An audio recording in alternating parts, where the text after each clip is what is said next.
Moon Mondays, here we are again. We are in the Leo first quarter moon check-in point, right? So the first quarter moon was yesterday, and that is a check-in point of the moon cycle of where are you at with your Taurus new moon intentions and goals, right? Time to set another micro action. We're also today is Beltane from a solar perspective, where the sun reaches 15 degrees of Taurus today. And we are at that exact midpoint of the season between the March equinox and the June solstice. So another like midpoint balance kind of check-in place. Just where are you at with everything that is going on? I'm Sheridan, your astral life coach, here with woman-centered insights to help you align with the cosmic cycles to create a life of clarity and purpose.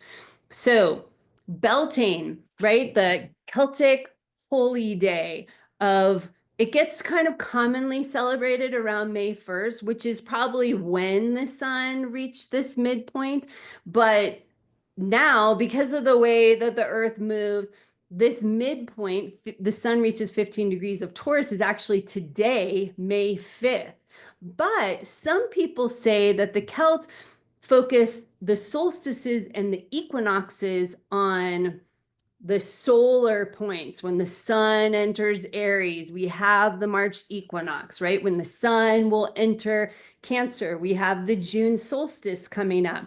But that these cross-quarter holy days are lunar, feminine focused. And this one would have gone from that Taurus new moon until the Scorpio full moon coming up next week. So Beltane, this celebration in the Northern Hemisphere of it's the midpoint of spring and what is happening on the earth, right? Really aligns well with the fact that the moon enters Virgo today as well, which is the priestess, right? And the priestess is the one who is tracking where the sun is moving and tracking what the moon is doing to help us remember to connect into the midpoint of the season and embody Taurus season, which is happening now.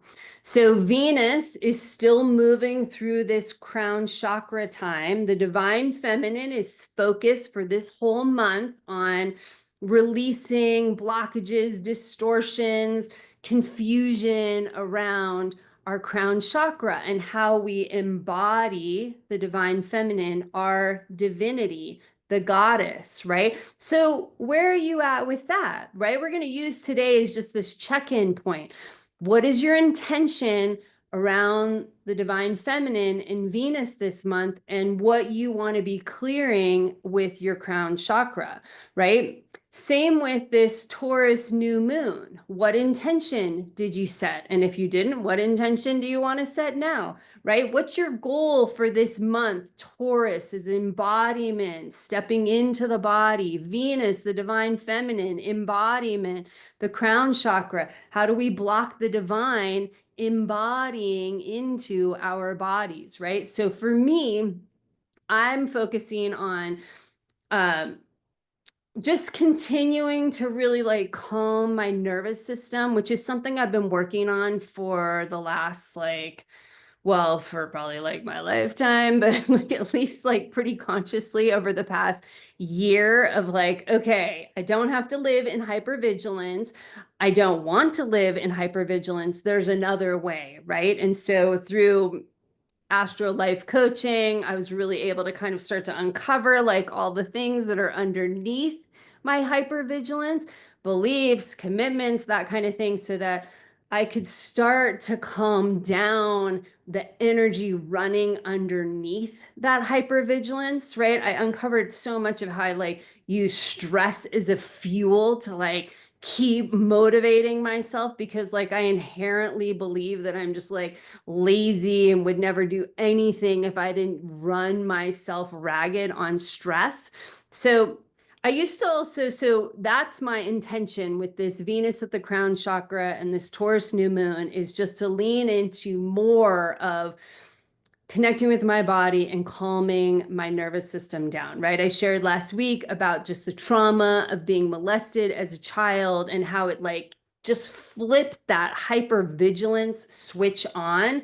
So I'm like constantly in this stress state and how I don't want to do that anymore. And I haven't been doing that for a while. So this month I've really just been focusing a lot on like my diet and ways that like just carbohydrates kind of like jack my system up, right? Even sometimes like healthy ones. And then also, I've been doing these meditations that just kind of help balance my brain and kind of like turn off my amygdala and like help me get into other parts of my brain to calm my nervous system. So, those are my goals for this Venus at the crown chakra and the Taurus new moon. And the reason why I share it is like to give you an example of like what are concrete goals that you can set to clear the blockage to your crown chakra, right? Things within astrology and spiritual circles can be so like esoteric that it's like there's no way for us to really like anchor in and connect to what it is we would do and the actions we would take to get there to help bring our intention or our goal into manifestation. So I'm all about like, how do we bring it down to like the concrete world place, right? Like Venus has been with Saturn in the morning sky. How do we embody and bring that into the really concrete, practical kind of a place, right? And shift out of the fears and things that hold us back or keep things kind of in the esoteric so that we don't really have to ground into our bodies and change and grow, even if we really want that, right? So what are really concrete, practical steps that you can take this month that move you in the direction that you want to go, help you move towards living the life you want to live, being who you want to be, who you really inherently are deep inside. On Saturday, Mercury is going to enter Taurus as well. So this is another great time. Like our mind, our awareness, the way we think is dropping into the body, into embodiment, into our senses, how we experience our humanness. Just a few days after it met with Chiron, so that healing around embodiment, right? The being and not doing is really up right now. So, all right, last thing I'll share is the astro aromatherapy. Well, let's just stick with Taurus and we're going to really focus on embodiment. So, blue spruce is a tree that grows here. It's called the Colorado blue spruce. And it's a tree when I first moved here, I really connected to. And if you've ever read my bio, or I've always say like the earth saved me, right? And a lot of that was the blue spruce, right? I would walk up and down the hill to the bus and back, and there was a blue spruce and a lot of blue spruces, and I would touch and connect with them. So I keep blue spruce right here on my desk. So like before every session with the client, before I have to write or do something, I will connect into blue spruce because that is a tree that really like grounds and helps me embody myself. So one, you could use blue spruce or any kind of tree, but I invite you to see what kind of trees live where you live. What trees do you naturally gravitate to and connect with? And often there will be an essential oil made from those trees that you could use for your Taurus embodiment. That's my suggestion. You don't even have to do aromatherapy, just connect with the trees to help be that inspiration, that connection to embodiment and grounding into the earth for yourself. So I will see you next week for the Scorpio full moon. Thanks for watching. And as always, I wish you an empowered feminine week.